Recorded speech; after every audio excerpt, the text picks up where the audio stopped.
Hello, and welcome to the Rollwise Podcast, your show where we talk about all things related to tabletop gaming and somewhat adjacent topics.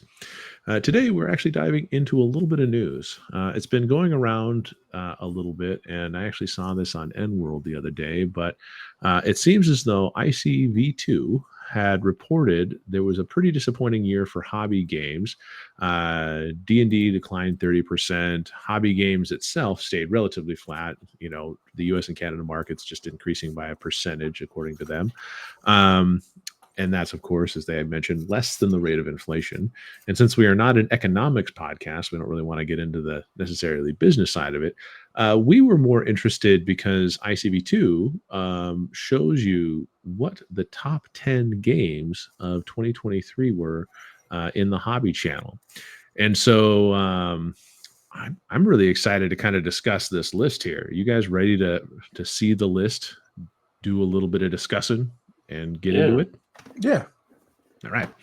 So looking at it, this article is at NWorld. If you guys want, I'll post this in the comments and all that kind of stuff, so you guys can read it yourself. Or if you want to go to the source material, ICV2, we can post that as well. ICV2 does have a pro version, which is money that you pay to get more insider information about the industry. So if you're really enthusiastic about this, you can always get more information. But of course, number one on the list, not a surprise to anybody that plays tabletop role-playing games, Dungeons and Dragons. Number two, not a surprise. I mean, that's not a surprise at all. And I guess I am a little surprised it wasn't higher because Baldur's Gate came out last year, and I kind of assumed higher than number one, or I mean, just better. Like they're talking about the 30% down, but I mean, Baldur's Gate came out last year. You're right. That's probably people getting interested in the game. They have a tendency to pick those up, which I think is interesting. Yeah. So, but yeah, I mean, it's the king. It's the king. 100%. And I mean, as we've talked about before last year, if they didn't like, they mentioned that at least in the article, that the OGL crisis and everything like that didn't really like trigger anything with newer players. It was mostly the people that were most connected, people that watch RPG shows, like our show, obviously. But those are the people that were most impacted by it, were the people that just play the game, just kind of wouldn't shred over their head and all that stuff. Number two was Pathfinder. I thought that was really neat. Pathfinder has always been a good, solid game. With Pathfinder, the remastered edition that they just put out, I think that's a really good position to find themselves. Did you guys feel that Pathfinder would be number two? Is that an easy second pick for you? I think it would have been my second pick, Brent. I think so. I think it's still residually the closest to D&D. Mm-hmm. And I think we had ended up playing Pathfinder Second Edition, but I don't think we've had a chance to pick up the remastered. We haven't done remastered yet. Not as a group. I picked up the PDFs of the remastered. I haven't looked at them quite yet. I have been looking at other games, but I do have them. Gotcha. So nice. One of these days we might run through the remaster, because I mean, in addition, I think really the remaster, that was its biggest step away from the D&D origins that they had. So I can see that being helpful. Were the books actually sold in 2023? My memory's failing me. No. I think the remaster stuff started coming out at the beginning of this year. Yeah. January, February, because I know like I think January and February were the player's book and the GM book, and then the creatures book just came out, I think. Mm-hmm. I do remember that. I just didn't remember when the player's book came out, player core or whatever it is. Yeah. Now, that's pretty good. So Cyberpunk Red. This was the first one that was a surprise for me. Go ahead, Brent. You know more about Cyberpunk Red than I do. I am not actually surprised, because it had a very big uptick with the improvements to the game and edge runners. They ran into a lot of really good press with that game. Yeah. So I wasn't really surprised by that. Like the top three, I was pretty sure were like, they seemed pretty solid to me. Especially because you had to buy some game of the Cyberpunk Red stuff from like gaming stores, because it wasn't available they ran out of print, I believe, online for a while. Oh, nice. So like, I think that was, I'm not super surprised by that. That's a really solid, popular game. Like if you look up a lot of real plays by podcasts and stuff, you'll see a lot of Cyberpunk Red. Yeah. Well, that's interesting because honestly, I mean, for what's strange is that we actually haven't played it on stream or anything like that yet, even though I mean, it is such a popular game. I know you played it in person, but I actually haven't played the RPG myself.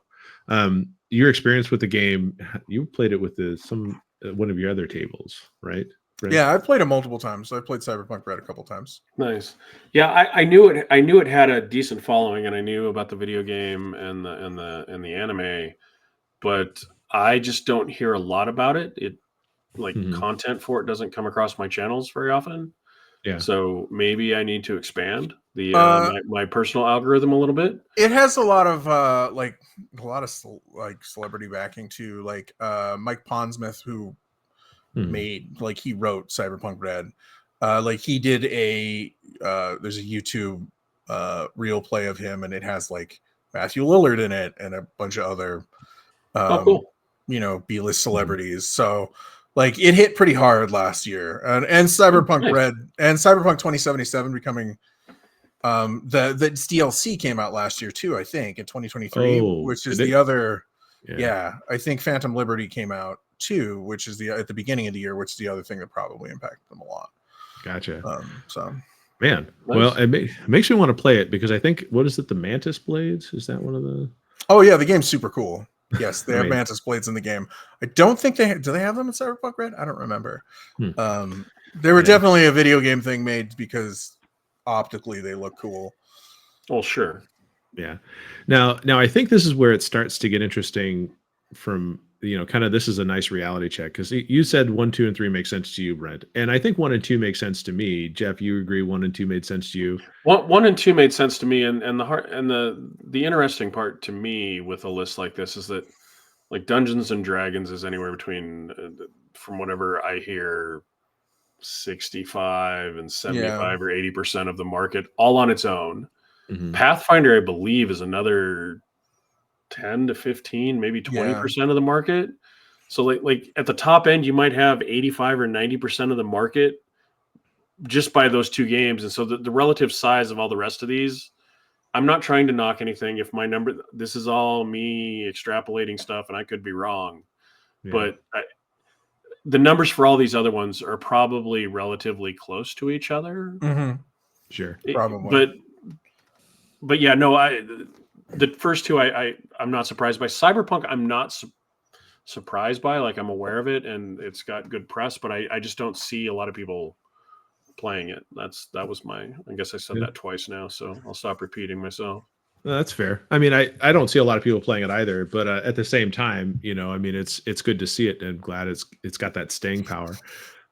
World of Darkness, that's a little bit of a surprise I to me. was surprised by that. Like I This knew it used to be like one of the big like top three, but to see it on this list in 2023, when I played it in the 90s, is a surprise to me. Yeah, I don't like the heyday was late 90s, early 2000s, right? Mhm. Mm-hmm. And like I haven't heard a lot about them. In fact, I didn't even know that White Wolf essentially got bought out and dissolved. Uh, at least Well, once, maybe twice. I don't like. I want to say that there was I a was period of shocked. time which I remember White Wolf putting out things that were like collector editions. They kind of kickstarted Okay. or did something like that. Because I remember one of our friends picking up like a faux leather bound version of like the original books or something. Yeah, I have one. Uh, I have a leather bound version of the Mage the Ascension second edition. mhm. Yeah, I and guess I remember them doing that, but I don't remember them actually. Like I think it was more like a skeleton crew that owned it, and they kept on doing these things. And of course, anybody in Yeah, the I comments, think that I if think that was they towards the end of know, their life. they so. yeah, just let us know. I'm feeling confused because I thought sometime in the last year or two I saw an article about a new version of the World of Darkness, and Mm-hmm. it didn't seem like it was super well received. Am I getting wrong information? Like this is suggesting that they're selling a decent number. I Yeah, mean, just because one person didn't like it doesn't mean other people don't. well, I realize that, see, but I think we're thinking of World of Darkness as in like vampire Mhm. and werewolf and stuff like that. And I think there's actually just a World of Darkness core now that's more of like okay.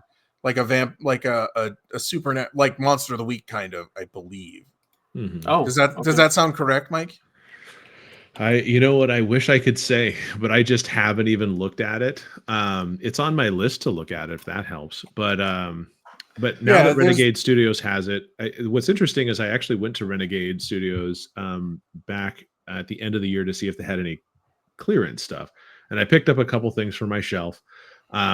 And so I think I got Outbreak at that point because they were selling some hardbound books for super cheap, and that's when I found out that they were actually doing World of Darkness. And I don't know if maybe the intersection just hasn't been very clean for me, but for whatever reason, until it like was on my radar, I hadn't even really thought of World of Darkness, like how it plays, anything like that for many, many, many, many years. So I would be curious to see what Renegade's take on the new World of Yeah, I Darkness is, but I don't so know if it's received well or not because honestly, like I said, this was a huge surprise to me. Yeah, that New says World of, I think they're referring to what's called New World of Darkness or Chronicles of Darkness, which Mhm. is a whole system storytelling book of its own. Um, and it's kind of led to, it's, I guess it is still big three games. It's still Vampire Requiem, Werewolf the Forsaken, and Mage the Awakening. So uh, there is definitely more tied into the World of well, Darkness than that. I'm not getting the IPs because like that says Renegade. There is a Paradox Interactive has role playing books for Vampire, Werewolf, and Hunter: The Reckoning.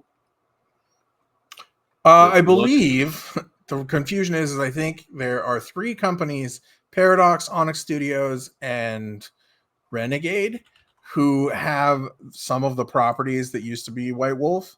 And I really. think, yeah, and I think This Onyx looks like Path. fifth edition. I think Onyx Path and Paradox still have rights to sell the old games. Um, but I think the new games are all done through Renegade, if I remember right. No, I did a Google search and you just do World of Darkness RPG and Renegade is definitely not even on the first page. So Well, maybe you want to get their SEO fixed. Renegade Gaming Studios has Werewolf the Apocalypse on their main page. Okay. Yeah. Yeah, 5th edition, correct, but to be correct. well, that's what Paradox. So honestly, the ownership feels muddled. Well, It there's probably Renegade. is. Yeah. And Yeah. maybe it's because Paradox actually what's interesting is Paradox makes Stellaris and other like real-time strategy games. Like those are the games that I play off Steam. The one Stellaris being one of the ones that I've been deep into lately, because obviously the computer cheats and it draws me in to see if I can win. But that's how I know Paradox. Well, it was really interesting to see that the game that that studio for some reason owns World of Darkness. Yeah, Um, isn't Renegade also a video game company? that I don't know. I don't recall. There may be another Okay, studio so called it Renegade, doesn't but matter. I'm just a little confused. The ownership feels. It's surprising to me that an IP with confused joint ownership mhm. is Yeah, that is a little is weird at number 4. because there definitely is it seems like publishing is through Paradox. Or through Renegade. Maybe Renegade just does the sales Oh, maybe. Yeah, I don't know. It's kind in of the odd. United It just States, feels weird. like Free League did for Modiphius for a while. That might Huh. be the case. Yeah, Maybe But because that's yeah, it. if you look at the back of the books, because I'm just looking at the back of the image, it basically says Renegade Game Studios and it says Okay. Paradox Interactive. Well, And so if somebody's playing World of Darkness, leave us a comment and let us know what you think of yeah, the we're process. curious. I'm unfamiliar with 5th edition. yeah, any of the new stuff new Woad is Yeah. totally new to me. So yeah, so let us know what you think. Do you like the game? Did they just get you because of nostalgia? Like, why are you playing World of Darkness? And We're while you're curious. leaving the comment, feel free to like, subscribe, click the bell. Sure. Helps us out. It We're nice does. It guys. does. Sure. Thank you. So moving on to Starfinder, I don't think that this one is too far out of reach. I mean, Starfinder being just this kind of the sci-fi version of Pathfinder. For Yeah, those I of you would who be never less have. surprised if that was 4. Mhm. And World of Darkness Yeah, wasn't on here. I'm not surprised, I guess, that it's there. Personally, I am, because we did play Starfinder and I was like, I don't know if I love this game. We didn't play it for that long. I mean, I thought it was okay, but I think that if you ask me, do you want to play Pathfinder or Starfinder? I think I'd say Pathfinder. Yeah, I think this is probably like people who play Pathfinder and decide they want to do a sci-fi game. Okay, Mhm. and so obviously then you go to Starfinder because you don't Yeah. have to relearn a bunch of stuff. Right. Yeah, I think that's probably Yeah, why. I'm not saying it was a bad on there. game. I didn't. I just I blame the GM as always in games that I don't enjoy. yeah. When the game doesn't work out, it's generally the GM's fault. You should. I'll Publicly begin my throw- self-flagellation. I believe that was one of those scheduling problems, most likely. It was Yeah, a maybe that scheduling was problem. it. It felt was- stop and starty. There were But it parts I also just- remember liking. It was a while ago.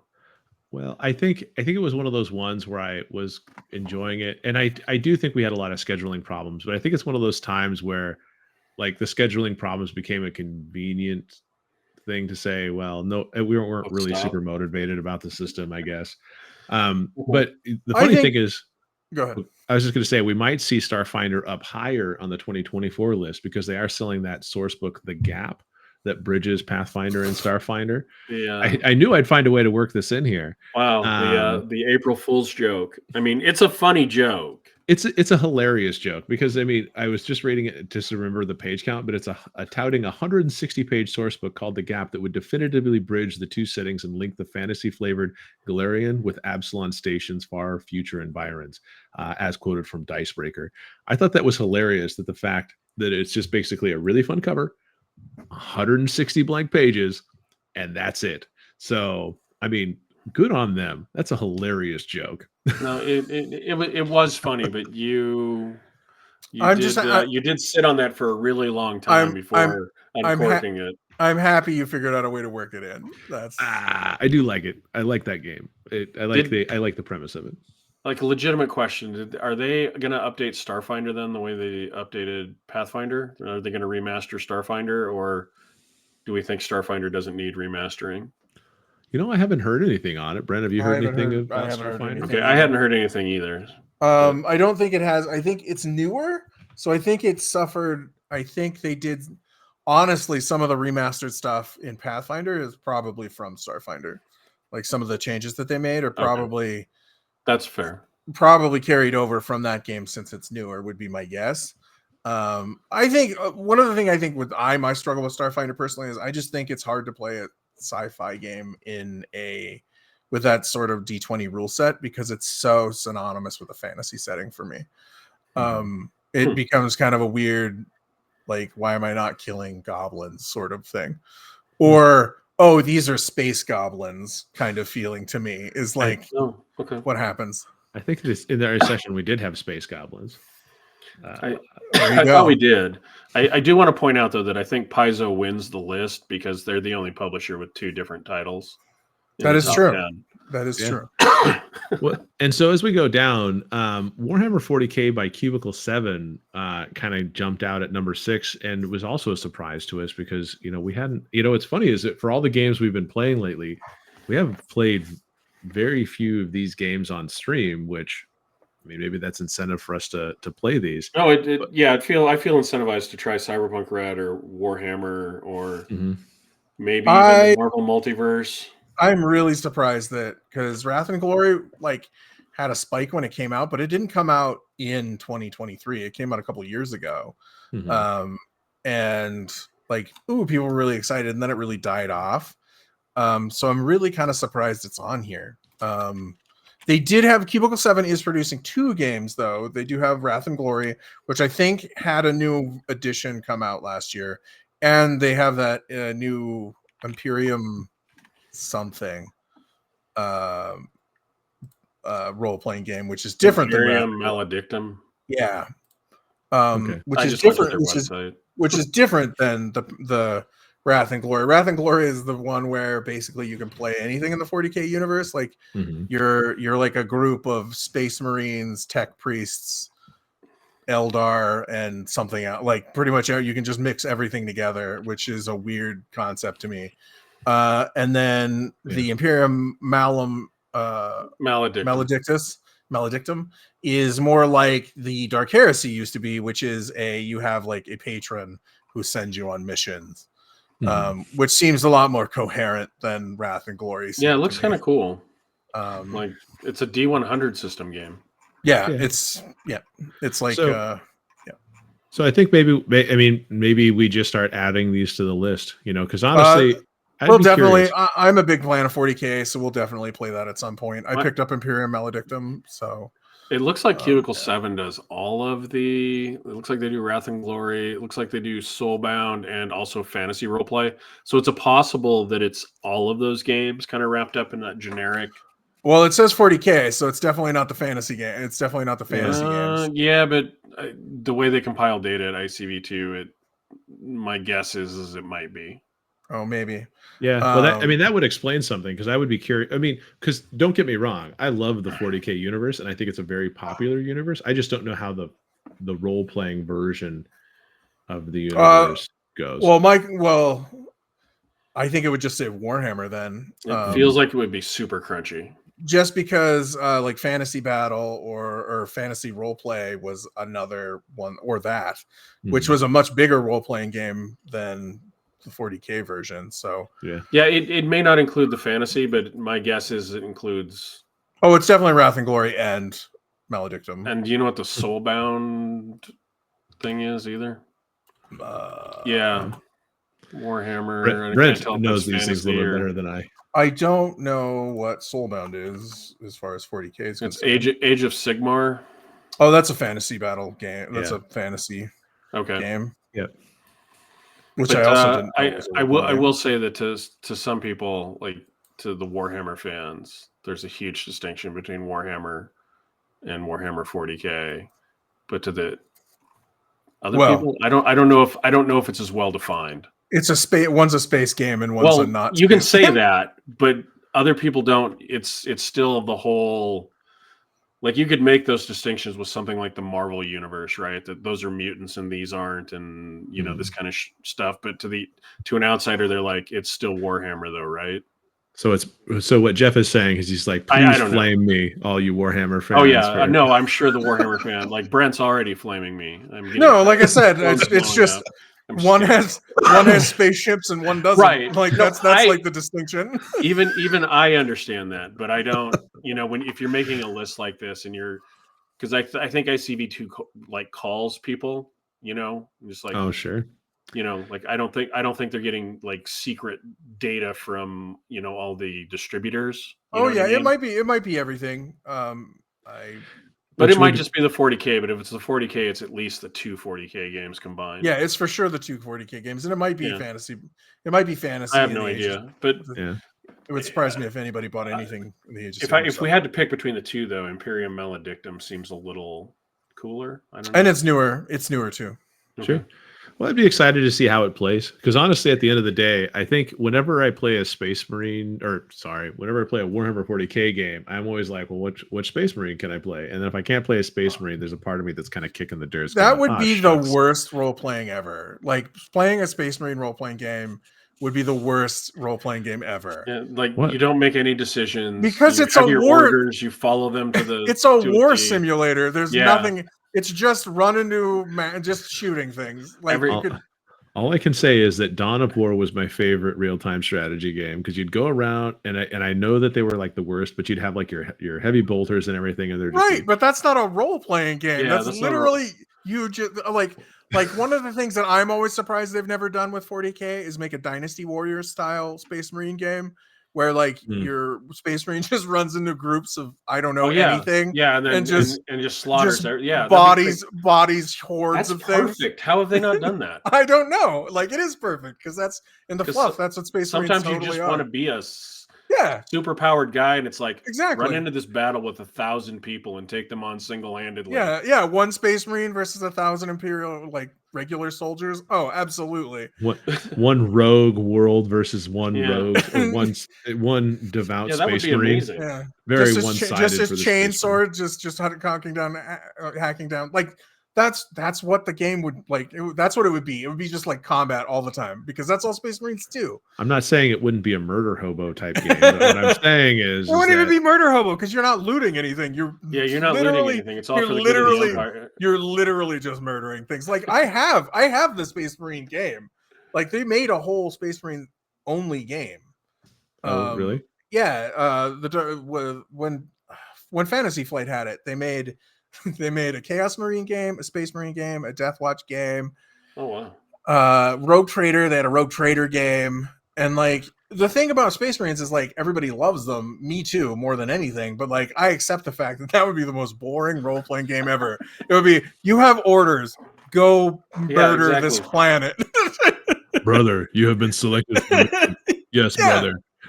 Yeah, exactly. And you Not follow, if one Yeah. word is missing from the orders, an entirely different thing happens because you're literally following it to the letter.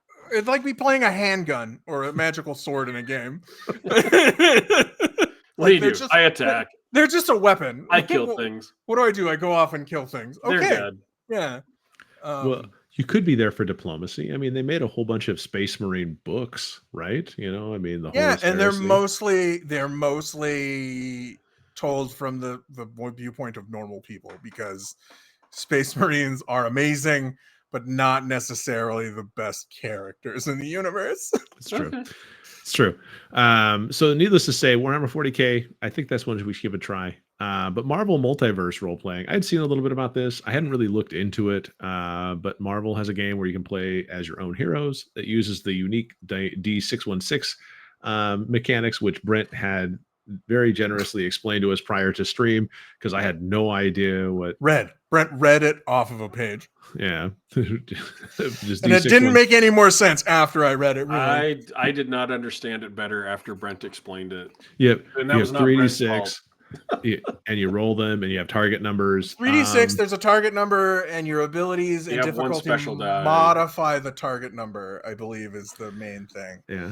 They basically made up their own mechanic. And it looks like it is produced by Marvel themselves. Like, I don't think they are publishing it out of house, which is probably why it's 7th, because like that's a pretty big financial back behind their product. No, it is. And I don't, superhero role playing is one of those things that everybody says they want to do, and then all of these systems come out and they're not, like, even the ones that were good, the games weren't as interesting. I don't know. I don't enjoy superhero games, and I haven't enjoyed even ones where I gotta make. I know earlier I said I don't like playing other people's characters, which I don't. But even other superhero games where you made your own character, I just didn't enjoy it very much. So you're making a distinction between heroic games and super heroic games. Is that correct? Because I mean, we play heroic fantasy often. Something in my brain makes it different. Like spandex superhero games are difficult for me. Even the edgier ones like Aberrant, the White Wolf superhero game. Mm-hmm. Like they just feel, I don't know, they just don't, it's just not, I haven't enjoyed it. Maybe if Brent ever goes on vacation and can't make it for a couple of weeks, Mike, maybe we'll try a one shot. Again, I will play it. It's just in the past I haven't enjoyed it that much, but I'll try Marvel. We can try Marvel. I didn't realize that it had gotten some positive buzz. I'll be honest. My initial thought when I saw that it even existed was, well, there's a cash grab that was probably thinly, poorly written, maybe greatly produced, magnificently produced with lovely artwork, right? Mm-hmm. Because they own the rights to a whole bunch of just iconic artwork, but just enough to get fanboys and fangirls to buy it. Yeah. It seems like they put a lot of thought into it, though. If they came up with their own dice mechanic system, like that means that means they hired some game nerd to sit. Unfortunately, I'm kind of intrigued, and I'm a little angry about that. I get to play Superman, right? No, that's a DC character. I know. I was doing that. I was doing that for Batman either. I was doing that for you, Jeff. I was doing that for the head exploding moment. It just came up to you and he was like, Jeff, can I play Superman? You can be Captain Marvel and I will be Moon Knight. Okay. Sure. Whoever those characters might be. No, just kidding. Those are two nerdy references. Whoever those characters might be. Well, they're the Marvel analogs to Superman and Batman. Well, I'd be curious. I mean, the funny thing about it is sometimes when, even if they kind of put them out there because they are maybe originally intended as a cash grab, they sometimes strike the right chord. like they actually put out a game that's They put a lot of thought into it though. Like it would have been easy to be like, oh, it's Marvel Multiverse, it's a D20 game. Like everybody knows how D20s works, but like they actually hired somebody to sit down and be like, hey, we want a special mechanic for our game. So that means somebody thought about it. yeah, at least in a little bit too, because they're like, well, let's use 3 dice. Yeah, even if it's a weird, like, and it sounds weird and clunky, even if it sounds that way, like somebody sat down and was like, well, we're gonna help, this is gonna help define what our game is like. And it's like, and that's an investment that they didn't have to do per se if it was just a cash grab. Somebody had some love for this role-playing game in my feeling. Somebody got an actual budget and wanted to produce something. Yeah. And the buzz seems okay. I'm not trying to oversell it because I've only read a couple of snippets of things. Because like I said, I didn't realize it existed until today. Yeah, me either. So, but like I said, role-playing. And now I'm intrigued, and I'm a little pissed. Superhero role-playing games aren't really my thing. So, especially ones that are like Golden Age style, sort of like spandex superheroes. Like I of course have Godlike, and Wild Talents, which are superhero games, but they're edgier superhero games, more like The Boys and stuff like that. But okay, but yeah, I think that's interesting. It would be interesting to see. So we're on to Kobold 5e books. Yeah, I mean, I don't really know what to everything say. that Kobold published. And not really a surprise because they're on the #1 coattails, like they're on the Dungeons and Dragons coattails. Yeah. There was bound to be one of these on there, and Kobold produces a lot of books. I believe I believe they put out a lot, and there's some quality. I haven't bought a lot of them, but I have. Every time I see one, I pick it up and take a look at it, and I like their stuff. Like we looked at the beta of their, what did they finally call it? Tales of the Valiant was Project Black Flag. Sorry, yeah, I just forgot because I almost like the playtesting name better. Yeah, Black Flag.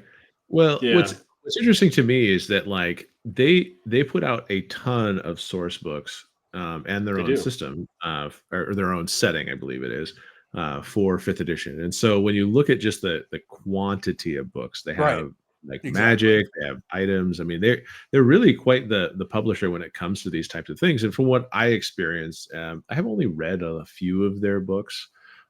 They've got some really good world building designs that they have I forgot the name of it, but they have a really good kind of GM advice books and stuff like that are really fun. They put out a lot of different advice books, adventure books, just expansions for 5e. And I don't buy any 5e stuff, so I am very much. If I was playing 5e, I probably would. I do know that their stuff is pretty quality though, and like I said, they're going to be on the list just because they're Dungeons and Dragons. I almost expected them to be higher since they sort of are that kind of one go-to. They seem to be the biggest of the. We're publishing a bunch of 5e editions, and I kind of expected them to be higher than 8th. I kind of would have thought too.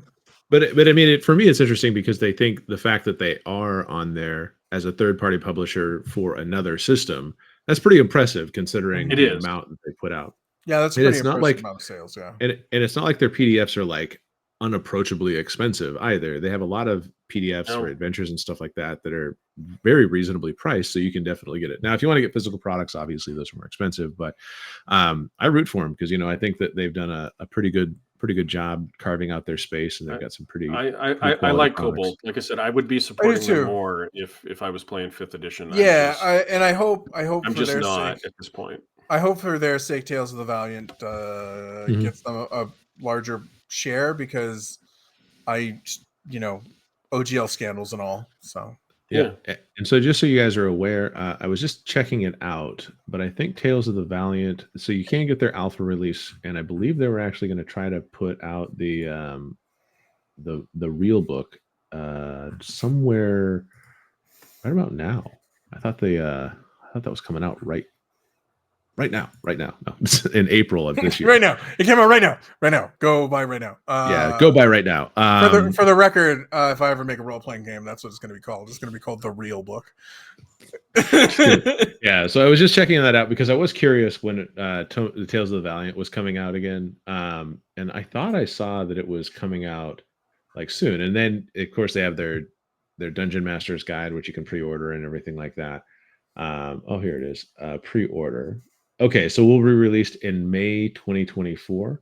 Okay. And Well, what it's you coming could up. do is you can buy the Tales of the Valiant Player's Guide and Monster Vault. So 2 hardcover gifts set with slipcase, as well as they have a few other options for purchase. Good for them. So if you're interested, it is coming out soon. I mean, we have so many games to play. I'm not sure when this gets on the. I like Kobold Press.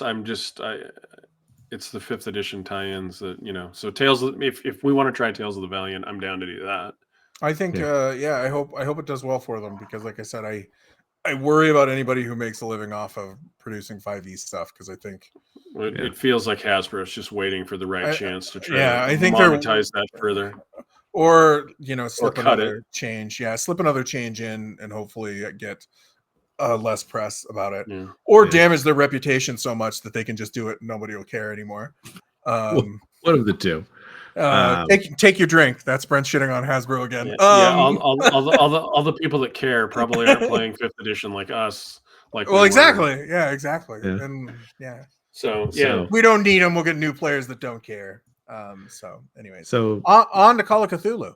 Yeah, Call of Cthulhu, a solid game, a well-played game, and going back into the previous years, I thought, at least based on what I had seen in Roll20 and before, Call of Cthulhu seemed like it was a more popular game. I am surprised. But I guess, but based on sales numbers, I mean, that could be that they haven't produced as much. Maybe the base book isn't selling as well. I also think they might be suffering a little bit from split sales, because Delta Green is a thing now.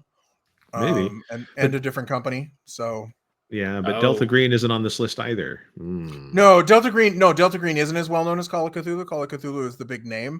But what I'm saying is I think some of their sales have probably been pulled away by some of the fans, by Delta Green, because the real fans know. Yeah. And I think some of their sales have been pulled away. Also, Call of Cthulhu. Cthulhu games.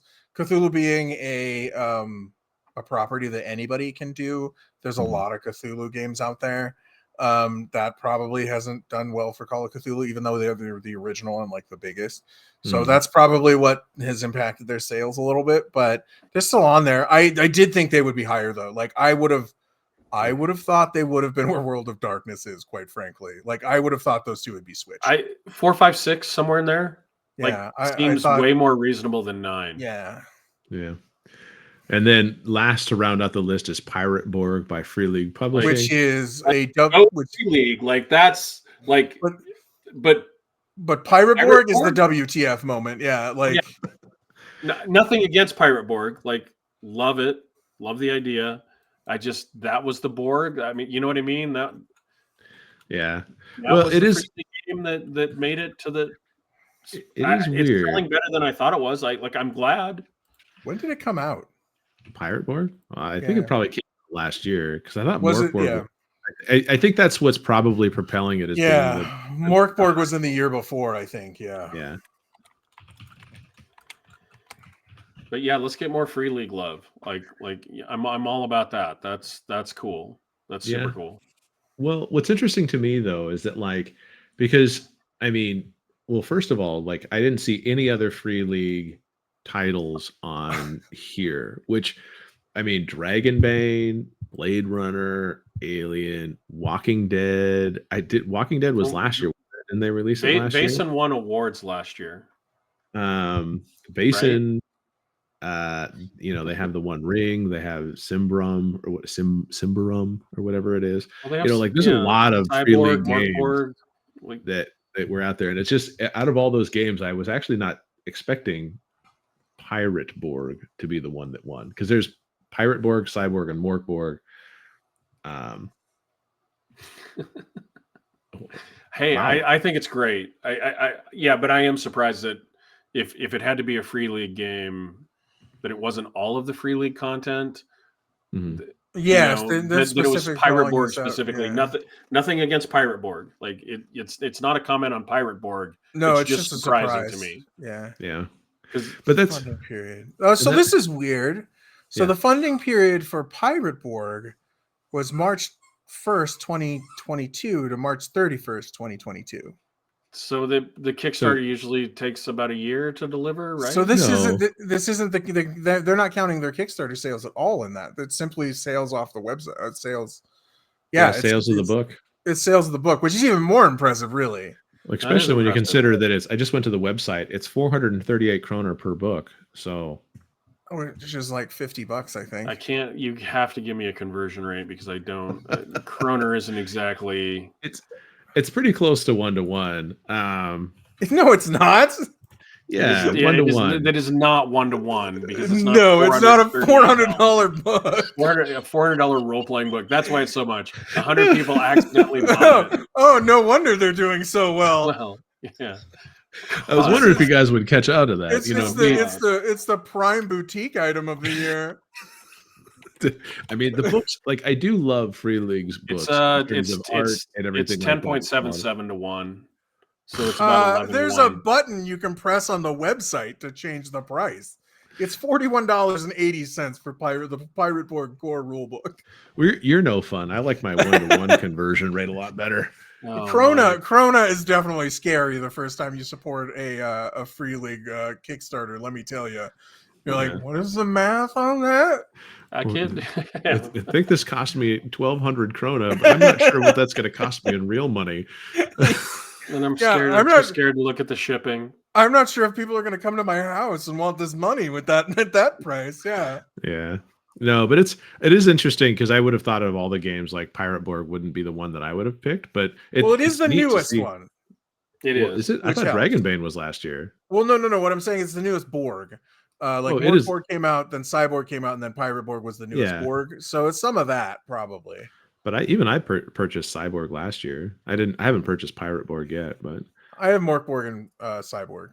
Yeah. I am not as into pirates as other people. So do either of you have Dragonbane?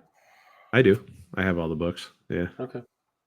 Well, actually, I'm here. No. Well, to me, you're here. Oh, so but yeah, so I have Dragonbane, and honestly, one of the things that was interesting, and based on our solo comments one of our previous episodes, Dragonbane actually includes a solo component to it, so you can play the game solo. And I was like, well, maybe I'll pull that out and give it a shot. The most fascinating thing about Dragonbane is the fact that the mallards are in it, though. Dragonbane's all about them ducks.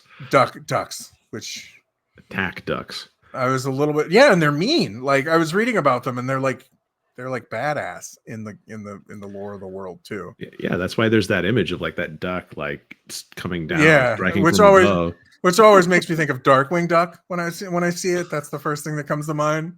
And maybe that was the original inspiration for it. Maybe. I mean, Howard the Duck had to have been something. And that's the only thing I can think of. I do love how we're advertising all these things on the website. Okay, so we made it through. We didn't see any of our other favorite games, not limited to, but including apparently Dragonbane, Morkborg. Any other games you'd have thought? Like Fabula Ultima gained a lot of popularity last year because it had that boosted sale because of still small. Press. But I have heard a lot of people talk about Fabula Ultima though, which is always really interesting. Blades in the Dark, nothing about that is on there. Like Knave, I didn't. You didn't see Shadow Dark on it, But again, those are all pretty small. Like these are all Shadow Dark delivered through Kickstarter. I don't. Yeah. And these are all at this point. These are all fairly large publishers. Like they are.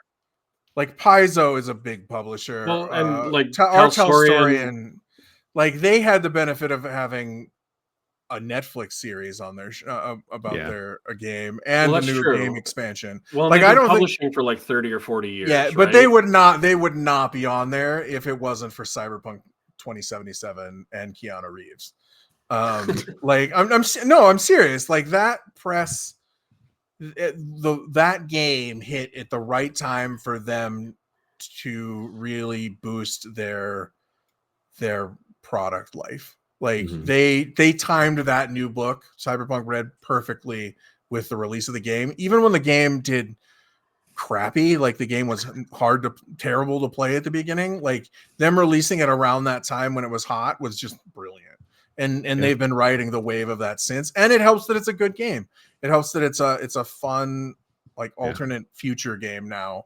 It's not as cyberpunk as it used to be. There's a little bit of post-apocalyptic now, but it's a good game, and it's an easy system to pick up. And it does a lot of the heavy lifting for you. So I'm not surprised by that. It's they're a big publisher simply because of CD Projekt Red and that. World of Darkness, I was blown away. I didn't know people still wanted to play sexy cool loner vampires that sit in the bar and drink absinthe anymore. I thought there was some tropes that of might that just that be were the game gone. you played in. I think that was most vampire games, just based on the stereotypes of the players.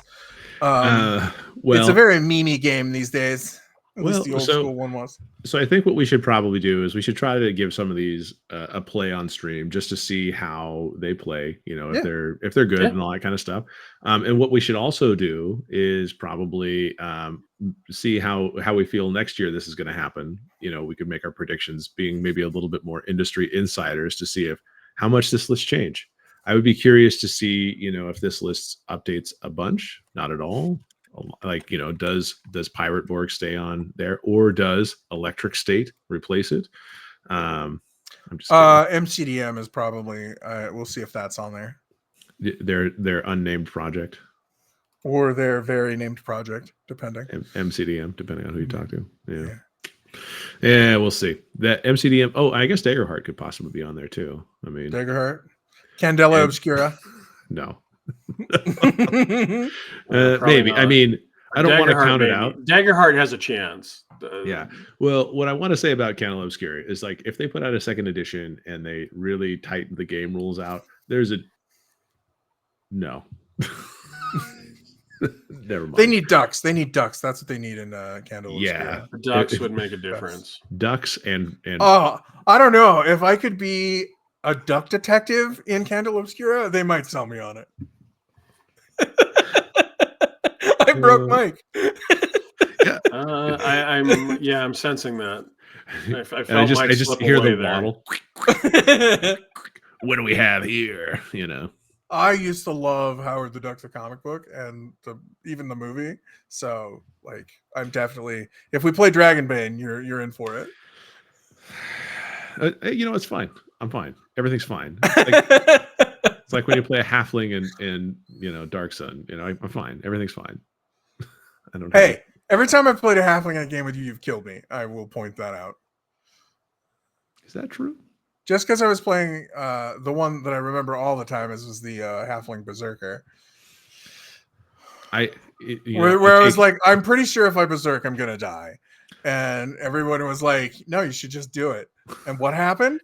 You died. I would like to point out, it sounds more like peer pressure killed your character rather than me. That might be true. After all these years, I finally figured it out. But I believe one of the voices that kept saying that was my ever trustful GM at the time. So you should just do it. I don't think so. I don't think that's how it works. I'm pretty sure. Yeah, that's how whatever. That's neither here nor there. I wasn't part of that game, but I've heard the story several times now. So and that's how my character's crowning moment was playing cards for crackers with people in the back of the bus. In the back of the chariot. Yeah. Don't ask. I think what we could probably say is that this is a good point to wrap up the episode, because that halfling, he had a very, very illustrious short life. He had a very short life, is what he had. Very exciting life. But yeah, so if you guys have any recommendations, do you guys agree that these are the top 10? I mean, based on your experience, I mean, not to say that you would have any other information that obviously ICB2 doesn't, but, have you played all these games? Have you tried the New World of Darkness, Marvel? What are your thoughts? Let us know. And What Jeff, games if do they you think wanted should to, be on the list? yeah. And where can they tell us where to put that? Yeah, talk to us. We are on Facebook, Threads, Twitter, and YouTube. We are at Rollwise on those platforms. You can also email us. It's rollwiseguys@gmail.com. And I wanted to say thank you for everyone who joined us, stick with us this long, listen to our little bit rambling and a little bit of knowledge. Sure, we'll use the word knowledge. And I wanted to remind you that your fun is not wrong ever. Enjoy the games you enjoy. Hopefully it's some of the ones on this list. And as always, roll well, roll wise, and be safe out there. Thank you, everybody. Thanks. See you guys.